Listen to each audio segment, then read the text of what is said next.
Hi guys! Today I really wanted to make a video about whether or not you can fly your owl loose during flying training. And if you follow falconers demonstrations, then you've probably seen falconers fly their birds freely. And with freely I mean that they aren't attached to a long leash to fly. They only wear their anklets, which are these, and their jesses, which are these leather straps. So the answer is yes, you can fly your owl freely during flying training, but there are a few things you should know. In order to do so, your owl needs to be extremely well trained. This means that you should be at a level where you can fly your owl from a T-perch towards you and back at least 8, 9 or 10 times, without your owl being distracted too much. So by this I mean that your owl has to come almost immediately when you call it, either by calling its name or by blowing a falconer's whistle. How you reach this level is by flying your owl every day and lowering its weight so that it reaches its flying weight. I have made a video in the past about flying weight and full weight, so if you have no clue what I'm talking about right now, then you should go and watch that video first. I will put a link down below in the description box so that you guys can check that out. If your owl has reached its flying weight and it's coming to you really fast when you call it, even after the 9th time you call it, because this is the thing with owls, they don't have a crop. The food you give them falls directly into their stomach.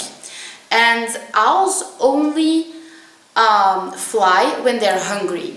If they aren't hungry, they are going to try to preserve energy by not flying and just sitting in a tree, chilling the fuck out. That's how nature works. It is pure instinct, so every time your owl comes to you and you reward it with a small piece of meat, it's going to return to the T-perch less hungry. So the next time you're going to call it, it is going to be more reluctant to come to you because it's less hungry and so it's less motivated to come to you.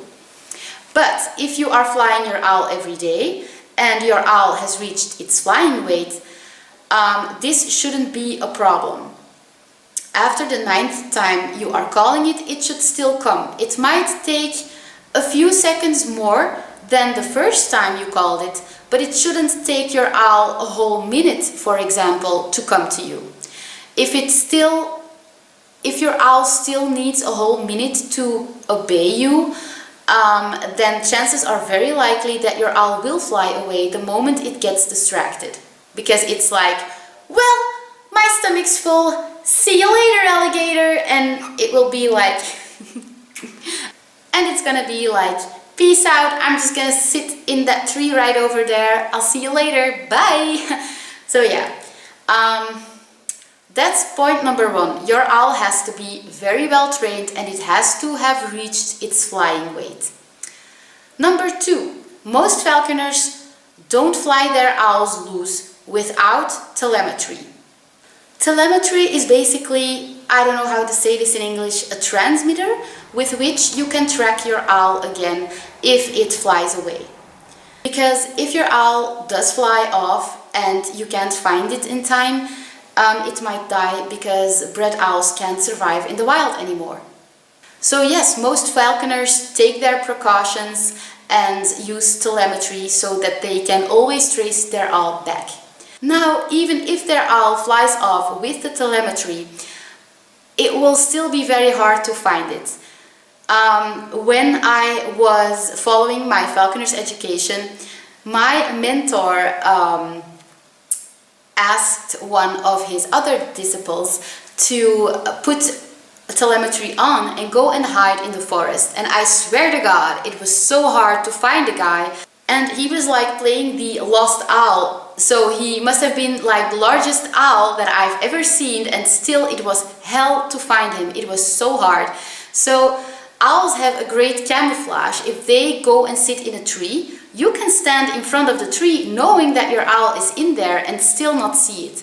So even if you use telemetry to fly your owl loose, just beware that it can still fly off and it will still be pretty hard to find it. It won't be pleasant, you know. You have to wait until they want to come out of the tree. You have to lure them with a piece of meat. They might not be hungry enough to come, and oh my god.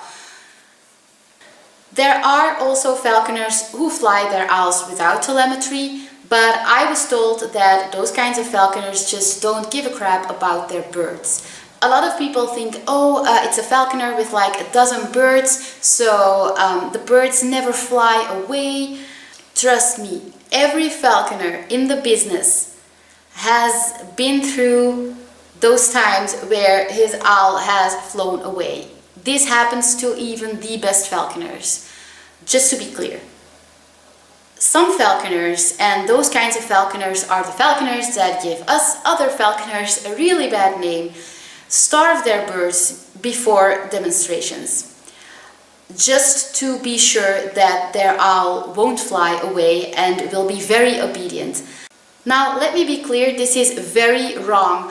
A lot of those birds just drop dead from the sky, and the people are like, oh my god, what happened to that bird? Well, guess what? It was starved just for your entertainment. Yes, those kinds of falconers do exist. They wanna show off their skills, so instead of making the bird reach its flying weight, they will take it a step further and lower their weight even more, so that the bird is basically starving. Duh, of course it will fly and obey you, and of course it won't fly away until you've called it for the last time, because the bird is starving. This happens in the falconry industry and it's very sad. I'm not saying that all falconers do this for their demonstrations, not at all. My mentors are like the best falconers in Belgium and they don't do this. But they do almost always fly their owls on a very long leash during demonstrations. This is not because they are less competent, this is because they honestly have a bond with their birds and they care about their birds. If one of their birds flies away, they will not sleep until it is found. The falconers who are really relaxed about flying their owls loose and who don't use telemetry usually don't have an emotional bond with their owl and just use their birds to make money. And because they try to make a lot of money using their birds, they're like, well, if my owl flies away, I'll just buy a new one, like who cares? And yeah, that's wrong. Those falconers give the falconer industry a really bad name, and that's just very sad. So just to summarize a little bit, can I fly my owl loose during flying training? Yes, if you're at a very high level and your owl has reached its flying weight. Should you use at least telemetry if you're flying it loose? If you care about your bird, yes, you will fly with telemetry. Is telemetry expensive? Yes, I think the cheapest telemetry costs about $1,000 or €1,000. But if you have an emotional bond with your owl, you will gladly pay for that telemetry. Am I a bad falconer if I don't fly my owl loose and I always use a very long leash? Not at all. You're actually a very responsible bird owner. Congratulations. Am I saying that people who do fly their owls loose are bad falconers? Not at all. They're probably very experienced falconers who train a lot with their birds, and I respect you so much. I am just way too concerned about Lucky. If she would fly away, even with telemetry, I would freak the fuck out. I know. I don't handle stress very well. And I would just, no, I just can't, I'm sorry. So, yeah, I really wanted to make this video because I think a lot of people ask themselves these questions. So yeah, that was all for today, you guys. I hope you enjoyed this video. I might make a second video about this topic later on.